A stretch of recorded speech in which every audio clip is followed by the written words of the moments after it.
Two wheelers వాడాం, three wheelers వాడాం, four wheelers వాడాం.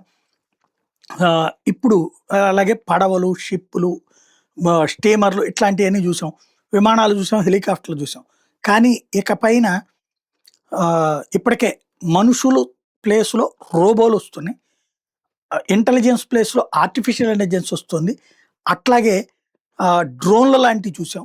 ఇప్పుడు కొత్తగా ద జెట్సన్ సంస్థ ఒక మనిషి వాడేటటువంటి ఫ్లయింగ్ వెహికల్స్‌ని ప్రిపేర్ చేసింది. అంటే ఇప్పుడు టూ వీలర్‌లో ఒకళ్ళు ఎక్కేటటువంటి టూ వీలర్ తరహాలో ఇందులో ఎక్కేసి గాల్లో ప్రయాణిస్తూ వెళ్ళిపోవచ్చు.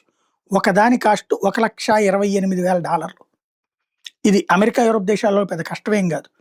ఓన్లీ విధి విధానాలు ఓకే అయితే అయిపోతుంది. జెట్సన్ సంస్థ $1,28,000 పెట్టి ఇప్పుడు ఒక్కొక్క వెహికల్‌ని బేరానికి పెట్టింది.